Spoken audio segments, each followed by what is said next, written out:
word courage comes from the Latin cor, which means heart.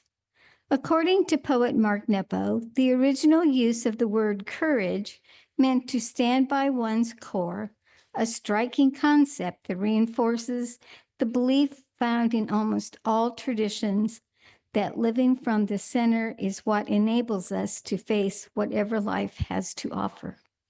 To encourage means to hearten, to impart strength and confidence. This is our work as a religious community, to encourage one another, to be bold in engaging the world around us, as well as what scares us internally, to give one another the confidence and heart to live as fully as possible. With full hearts, we affirm our relationships with one another. We recognize our agency and our connective power, and we accept our responsibility to be bold and courageous. I see some young ones. I see some older ones. I see a lot of different age ones. Anyone who wants to come forward, we're going to have a little time here to sit and talk. Did you see this last week? This new Wonder Box? It's so cool. It's hefty. I think this meets regulations. I could take this on a trip. So the Wonder Box, for those who are less familiar, comes out most Sundays, and it has something in it that gets our minds wondering about what might be inside it. And what's inside it might get our hearts moving and our minds thinking a little bit about something we're talking about that day, okay? I'm wondering if someone has never opened it before that would like to. Yep. Perfect. And this one doesn't squeak. I don't know if you noticed that last week. So you just put it there, then you can just lift it right here. Wow. Some grease on those hinges. Okay, you can sit down. Oh my gosh. Oh, you know what we're talking about today? What kind of really hot thing are we talking about? Fire. Fire. It's really warm out. No, it's not. It's cold. It's freezing. So one of the things we're talking about, how many of you have ever made a fire at a campground or in your house or outside your house? I know there's some people out here who love fire. Who's afraid of fire? Anyone afraid of fire? That's okay too. Okay, so I love fire. We made fires all the time growing up. And you know what you need for fire? Wood. I was going to say water, but that's much better answer. That's a really good one. So let's see. Oh, I got a log. Okay, so in fire, when we're making a fire, the first thing we need to do before we put the wood on and before we put smaller pieces of wood on is set a circle with stones. And thankfully, we got some really nice little stones here. So do you friends want to set up a little circle with these stones here? We can each take a couple, and you can do it right down there by Miss Adrian in a little circle. And we're going to set a little stone. Why do we want to set a circle? Well, we got to set a circle because that keeps the fire sort of in a spot. We say, okay, that's where the fire is going to go. Here's a couple more. Is there enough room for all that? And you could space them out a little bit. That's nice. Wow. Okay, so then we need some logs. Now, what is wood made out of? Trees. Excellent. And also sometimes when I'm talking and Miss Adrian's talking, sometimes we do this little thing called a metaphor. And so sometimes we say, this is a piece of wood, but it's also love, or it's friendship, or it's courage, which is a big word we just used earlier. You know what courage means? Kind of like being brave and being able to face the uncertainty and things like that. So why don't we take this one? Why don't we make this one love? You want to put that one in the center? Okay. Okay. Let's get another one. What about this one? Ooh, I like this one. Maybe this one can be courage. Let's do that. And maybe you can like kind of, oh, look, they're kind of stacking up a little bit now. Do you want to do one too? No, you're like, whatever. All right, this one's good too. Who wants to do this one? You want to do this one too? Okay, we'll call that one resilience. Now that one we haven't talked about yet. We're talking about it a little later. Did anyone know what resilience means? Resilience? It's kind of like silly is in there, resilience, but it actually means kind of like when you face a challenge that you're able to kind of face it and be less like kind of blown around, or it's kind of like if you had a piece of wood that was a little wet and you were trying to use it on the fire, it would take that wood a little bit extra resilience to catch fire, right? And things like that. So what we're going to do is, I think we're about ready to start the fire. What do you think? Yeah? Okay. Here is the little fire. Okay, we'll put that one on. Don't worry. And that fire's going good. And then I think we need a little more fire. Oh my gosh, look at that one. Okay, great. Oh, it's getting toasty. Oh my gosh. Wow. Look at that. Let's see what Miss Adrienne did. She's put her hands over that. It is actually warm. And what I hope is that when we start, and what did we do? What did we do? How did we make this fire? Who made the fire? You did? Just by yourself? No. Did you help? Yeah. Did you help a little bit? Yes. We all kind of worked together. So it was a little bit of teamwork. And then what happens after we make the fire? Well, we can get our sticks. Excellent. And I think these can work. You want a little hot dog on yours? Here you go. There you go. Put that one on there. I think this will go on there. A little fish. Oh, perfect. Okay, what else we got in here? Okay, you can go roast it if you want. Put it over the fire and wiggle it in there. Okay. You want some marshmallows and graham crackers? Okay, here, let me give some over here too. Okay, there you go. Excellent. So you guys can cook on some of that. So sometimes it takes resilience, courage, a little love to make our fire, especially on days like this when we're like, I'll just use the heating system inside. Some people are camping tonight. Did you know that? Some people are like rugged outdoorsy people. I don't know what they're doing. But when we make a fire together, we can nourish one another. And when we nourish one another, oh, beyond the warmth that we feel on the outside, we feel that warmth on the inside too. And in our stomachs, oh, that feels nice. Fish, or hot dog, or some s'mores. Are you burning your s'more? Okay, so excellent. So what we're gonna do is, we're gonna finish eating this up and not lose any of these because someone lent them to me very gratefully. I hope that as we talk about our fire communion service today, and we talk about the fire that we are kindling together on this winter morning, that we can remember just how much it requires a little bit of teamwork, a little bit of love and courage, and especially this big word, resilience, that can sometimes get us stopped before we even get started. Okay, but it's worth getting started together. So let's send you out to your classes. We're gonna have some fun time today there, and we'll sing together as they go out. In many ancient civilizations, the open flame has served as both a central spiritual or religious symbol, as well as playing a central role in basic human survival. Fire is sacred. Fire provides warmth, light, and protection from the elements of nature and man. It symbolizes resilience, courage, and love. Similarly, those entrusted with tending the flame often held a sacred role in a culture. The role continues in some traditional cultures into the present day. Sacred are the firekeeper. The Cheyenne, like many of the Plains groups, were nomadic, moving with the herds of buffalo and deer from summer to winter ranges. Their homes were temporary, mostly of teepee design, and easily set up and dismantled by members of the clans. Everything needed, food, clothing, bedding, and water, to support the health and well-being of the members was important and invaluable, but was customized by the size, the number, and the ages of those living together.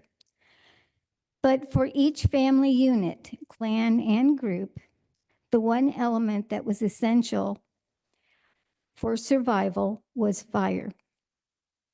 Beyond heat and light, the presence of fire was revered for the way it could produce emotional, mental, and spiritual health for communities and individuals. When facilitated by someone who could see and work with fire's special gift, this ability held by those in the role known as firekeeper, was cultivated and passed on through generations to particular people. Firekeepers would then be a common presence at the establishment of a new encampment, any gatherings, council, and ceremony. A firekeeper or flame tender is a person, or in the situation of the UUs, a minister, worship associate, or chalice leader who tends the sacred fire in the manner specific to our religious tradition. A sacred fire was built by indigenous people who were gathering for an event, ritual, or ceremony. Traditional cultures throughout the Americas have long known fire to be a wise and loving presence, one which invited individuals into the circle to share, heal, and strengthen a community. As the traditional groups have done in the past, the UU of today recognize the flaming chalice as a symbol of hope, the sacred, the quest for truth, resilience, the warmth of community, courage in the light of reason, and strength of social justice, and more. We light a flaming chalice in worship to create a reverent space for reflection, prayer, meditation, and ceremony. The light of this flame will guide and support us as we move forward into the new year and beyond. May we each be a fire keeper. We have two readings. More fuel, more natural fuel. The first reading is a poem written by Patty Willis, Love Demands Courage. When you fell in love, did the earth move beneath you? Or did love surround you slowly like gentle waves? You hardly noticed until they reached your heart. In other stories, we listen for our own of love that lasted 60 years, or 5 months, or 3 days. Have you waited, as I have, for someone to call? Or did you wait by the phone, picking it up, putting it down, picking it up again? Have you stood next to your beloved, angry and tired, and thinking, if you say, I am sorry first, I will say it too? Have you wondered if your heart could bear the grief of your beloved's passing? Love demands courage. Loving sometimes takes all that we have. Whether you are single or part of a pair, all of us. Newly in love or in love for so long you cannot remember. Love demands courage. Loving sometimes takes all that we have. Our second reading is A Recipe for Resilience by Reverend Margaret Weiss. This was handpicked because I'm not a good cook and it takes a lot to get me through a recipe. So this is appropriate. This recipe has been tweaked over time, so adjust as necessary. Sometimes it yields more servings than anticipated. Sometimes it needs a bit more of this ingredient or that. It comes from generations who have gone before me, and I've added my own flavor along the way. A recipe for resilience. 1 part courage, 2 parts tears of failure and doubt, 1 part deep listening, 1 part each of both silence and laughter, a dash of trust, a pinch of wonder, a heaping scoop of naps and snacks. In a separate bowl, mix together family, friends, and those who challenge you to be your best self, and those with whom you disagree.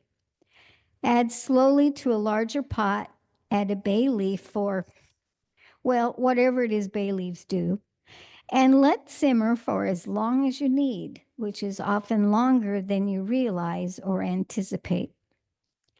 Keep the heat at an even temperature, hot enough to cook throughout, but not so hot it burns the bottom. This can be served at room temperature, warm, or even cold if necessary. Serve alongside your favorite soft blanket, dog, cat, and other soft items. Make often. Share with others. Hold on to the leftovers. You'll need them after a long day that challenges your soul. In a couple weeks, I will begin my second semester of the Doctor of Ministry program at Meadville Lombard Theological School. Over the next few months, I'll be taking 2 classes. So if you're seeing me with a book, it might be from one of those 2 classes. The first is Global Religions, and perusing the reading list and assignments. I'm very much looking forward to the challenge and learning it will invite within me and my classmates. I hope to share my learning with all of you. Maybe we could do a periodic class and discussion group to help us as we continue to foster our interfaith partnerships, the knowledge and vision we have for the future. The second class is called Social Change Leadership. Social Change Leadership. And this course feels exceptionally timely with all of the change and uncertainty we face in society today. The books and essays assigned are rigorous and diverse in scope and viewpoint.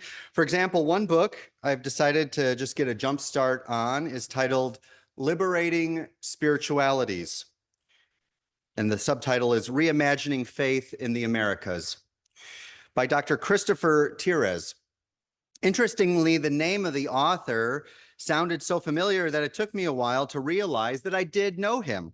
15 years ago, he was on faculty in the Religious Studies department at DePaul University, and I was the student representative to the department. Anyway, I started reading the book, which, while only being a few pages in, has already offered wisdom and guidance for our present situation. In the introduction toward a liberating spirituality, he tackles the term and often too limited an interpretation that we have of spirituality. I know many of us struggle with the term spirituality, and that's okay. He offers some great insight I found appealing, and maybe you will too. He writes that instead of approaching the concept from a dogmatic perspective, he encourages us to think about it more anthropologically and more plainly, really, as a quality of experience, spirituality, from a more humanistic, that resonates with many of you, perspective. He says spirituality is about our lived experience. And by that, he means our actions and our experiences of those actions and reactions and all these experiences in life. One of the authors he lifts up to articulate this is Ronald Rolheiser, who uses a helpful image on our Fire Communion Sunday. He writes this, quote, "Long before we do anything explicitly religious at all, we have to do something about that fire that burns within us. What do we do with the fire? How do we channel it? Is our spirituality. Thus, we all have a spirituality, whether we want one or not, whether we are religious or not, irrespective of whether or not we let ourselves be consciously shaped by an explicit religious idea. We act in ways that leave us healthy and unhealthy, loving or bitter. What shapes our actions is our spirituality." End quote.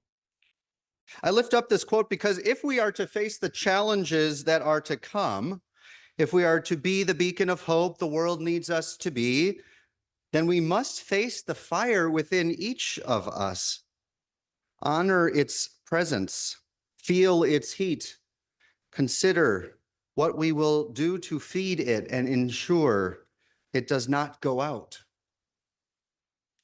That unique spirituality within you, like our individual physicality, mentality, emotionality, etc., is a part of what makes you, you. Pun most certainly intended. For each week, we kindle the chalice, we light candles of joy and sorrow, and collectively, hopefully, reignite the light within our sacred selves, this special community and our shared world of which we are all stewards. When we kindle it, or when we sing Spirit of Life, or when we extinguish the chalice, we are indeed tending to the existential and essential beauty of all life within, among, and beyond us. And thus, while we rest for a moment on this threshold of uncertainty, perhaps dread, we would do well to pause to consider our flames individually and our shared light. I alluded earlier to our children. I think besides oxygen, our beacon of hope as Unitarian Universalists shines brightly with the addition of three essential elements: resilience, courage, and love. Now, it may seem like I just am obsessed with circle imagery. This is a part of an acronym I'm exploring: CIRCLE, CIRCLE, cultivating interfaith, resilience, courage, and love for everyone. I might just be obsessed with circles, but there's something that's helpful about the circles in our lives, including this one. In this case, I really think there is something to each of those: courage, or resilience, courage, and love for us to explore. So let me try in our brief time remaining to talk about each. Keeping with the metaphor of fire, resilience to me is our work of keeping the fire within, among, and beyond us lit by any means necessary. Whether it is a flickering flame of hope, the fire of commitment, or a beacon of love and justice we seek to keep alive, we must tend to the adverse conditions in which we live. Fascism, misogyny, white Christian nationalism, homophobia and transphobia, ableism, unregulated capitalism, and the list goes on, are all like wet blankets covering the sticks and logs we hope to use to keep alive the spirit of life we all share. You ever tried getting the fire going with wet materials? It isn't easy, and it leads to both frustration and, worse, hopelessness that warmth will ever come again. What's the point? Let's pack up camp. Let's head back home.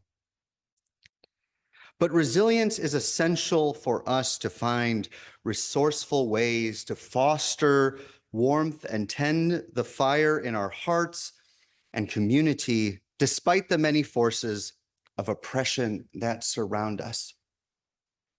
You may be asking, from where doth our resilience come? Well, let's turn to our reading.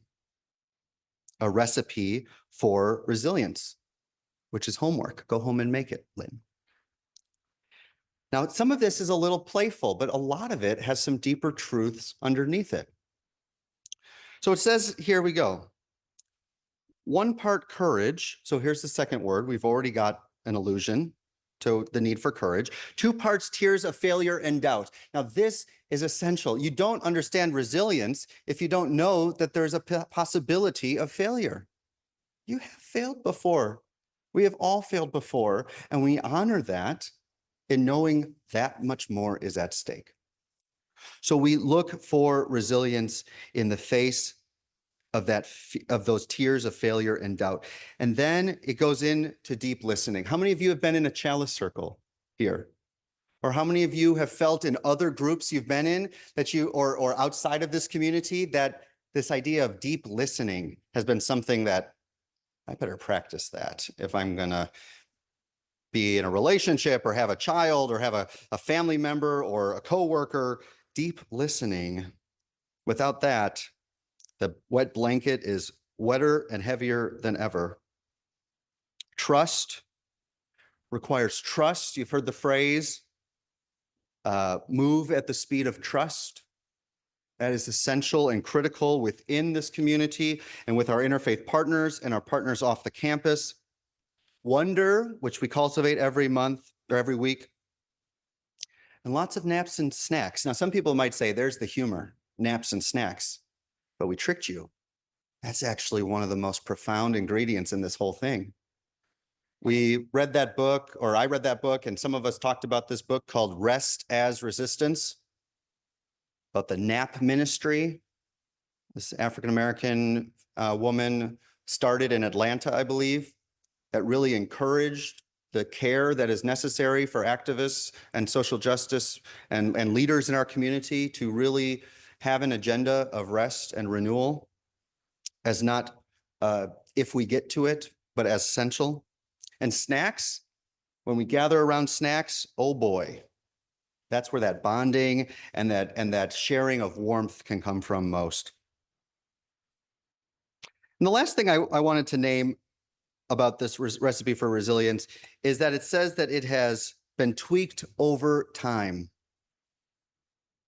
You've all been through resilient, challenging times in the past, and you bring with you your recipe for resilience that will be needed to be shared and compared, and we need to find new ways of considering how much what a bay leaf does, or how much we need to add of this or that. And that's okay. That challenges when we want to think of black and white, binary, right and wrong, but there's more complexity here, and I think that's critical. So we have resilience. Courage is our second piece, and we know that it is required in resilience, but it is also something that has to do with love. Love demands courage was our second reading, and when I talk about love and courage, and we're going to be diving way more deeply into love in February. You might have seen, I think I posted it somewhere, that we're going to do a 4-part series starting February 9th on love, but in a much less light and fluffy, but going deeper into what it means for us to center love in our community and in Unitarian Universalism. But courage for me, which Mark Nepo talks about, is really where I think we go from having love to knowing how to use it in the face of those oppositions. It's finding that strength, that capacity to stand in the face of of those adversities. I taught you a song, gosh, I don't know when it was, in October or November, that goes, "Courage, my friends, you do not walk alone. We will walk with you and sing your spirit home." Do you remember this? It was like call and response. I want to teach it again because I think it'll help my point. So it's very simple. I say the line, you just say the exact same thing. Okay? Well, we got this. Courage, courage, my friend, my friend. You do not walk alone. Let's try that. You do not walk alone. We will walk with you, and sing your spirit home. And sing your spirit home. Let's try that whole thing together. So we'll still call and response. Courage, courage, my friend, my friend. You do not walk alone. You do not walk alone. We will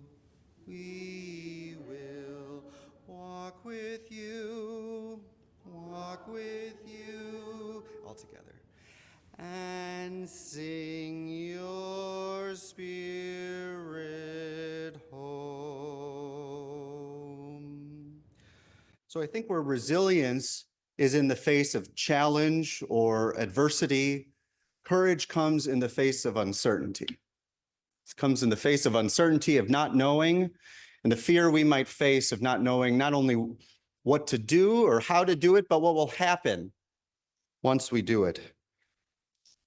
And that requires us to come together and build these fires of warmth and love and programs and spaces for our children and youth, all of us together, creating these spaces where we can walk together and know that we are not alone, that even in our uncertainty, we will walk with you and sing our spirits home. So love. Love is the spirit of this church. Someone once wrote, William Blake, love is the spirit of this church, and the search for truth is its sacrament.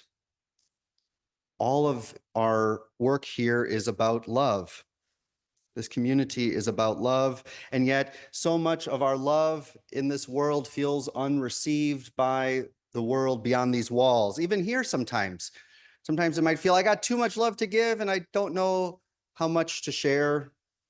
You know, maybe I'm more extroverted or introverted, or I'm introverted, but I also am very emotionally sensitive. And how much space is there for me to be that full, loving, present self? But regardless of all of our personality traits, there is so much love holding us here in this community, holding not only us in this community, our flame in this community, our Unitarian Universalist tradition of hundreds of years of loving, courageous, and resilient people, but also our nation and the other nations in this nation, and all of the work beyond these walls to Palestine, to Israel, to all the spaces where love is so needed in these times. A love is present and holds us there, and it doesn't require you to analyze beyond allowing that holding to be present. It could be in the songs we sing, the lights we kindle, the friendship we're cultivating, the person sitting beside us, to feel a presence beside you, regardless of any transcendent sense of what might be more. We know that that love is within us, among us, and beyond us. And so for where we are going, to how we hope to set the world on fire with our love and our courage and our resilience, love will surely be a part of that. Now, this song, I don't think I've taught you before, but I got into a song kick when I was working for this week and decided, well, I'm going to do that. Now, it's called There Is a Love. Maybe I did sing this, I don't know, but it's a good one, and I think we should continue to expand our wonderful songs that we sing, because we're all a part of the choir, just some sing on Sundays and some come on Wednesdays, but more the merrier. It's called There Is a Love. I'm going to sing it first, and then I'll teach it to you. It goes like this. There is a love holding me.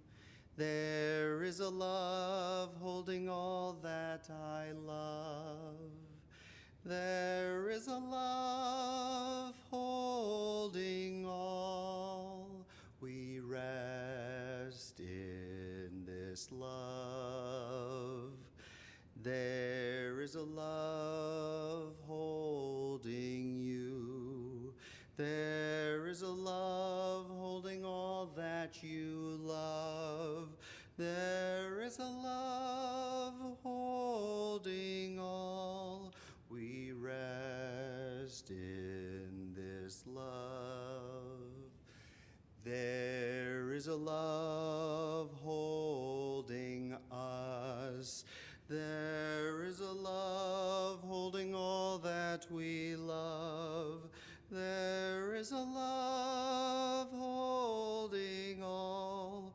We rest in this love. So 3 times. It's I, me, you, and then we. You want to try that? There is a love holding me. There is a love holding all that I love. There is a love holding all.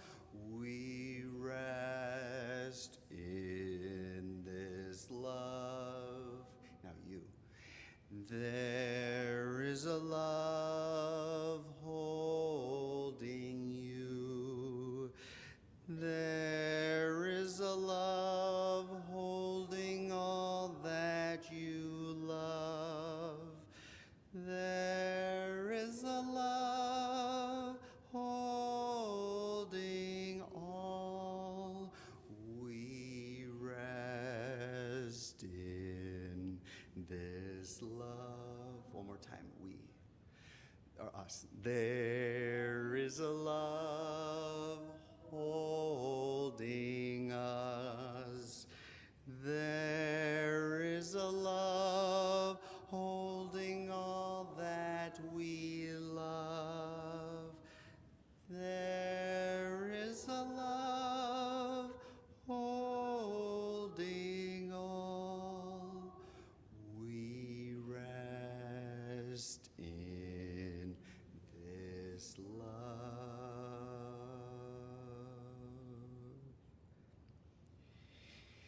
If we are to rest in this love, there are things we must let down, put down, get out of our pockets, take out of our hearts that have been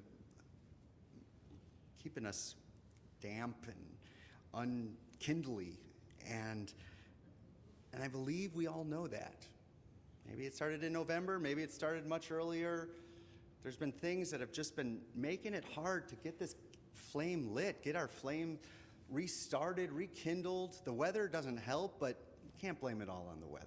I'm so glad. I mean, I'm glad everyone's safe. I hope everyone's safe.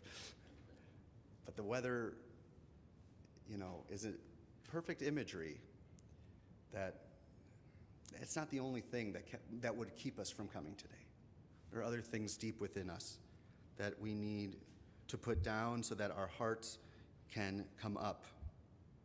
And so that's why we're on the fire communion service.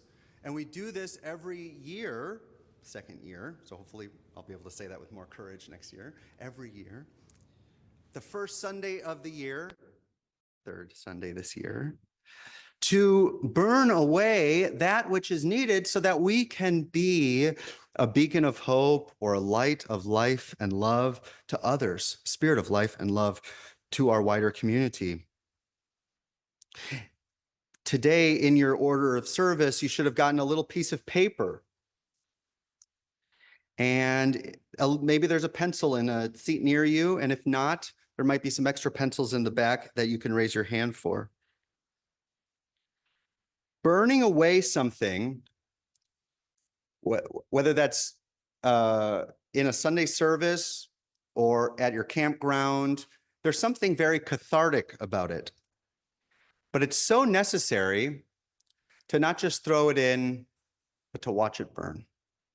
And so after the service today, those who wish, 5 minutes or so afterwards, I'm going to gather right outside by the tree. That's not right under the tree.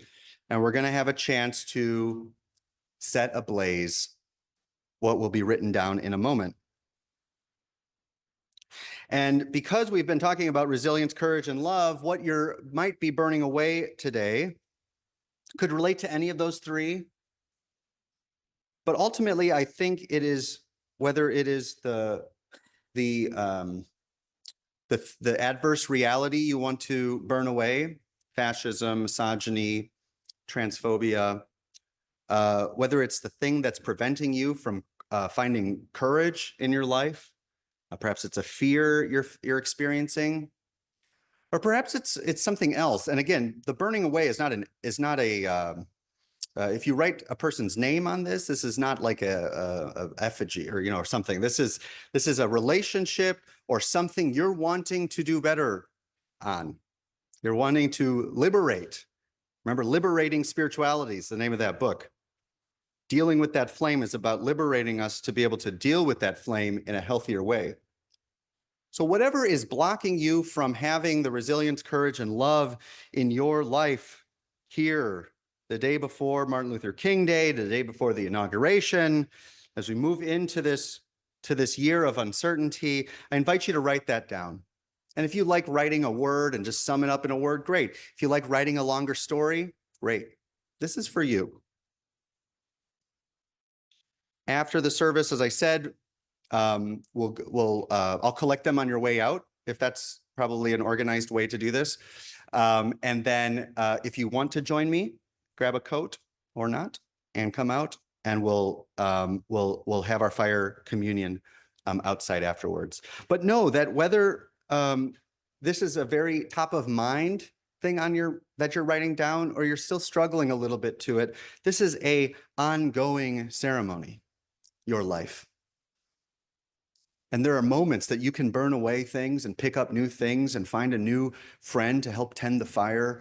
All of you can collectively do this work of resilience, courage, and love day in and day out. And I hope that this is a place that makes that work a little easier.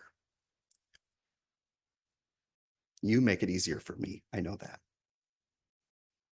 I'm grateful for all of you on this Fire Communion Sunday, for the warmth that we will kindle, have kindled, and will continue to kindle in the days to come.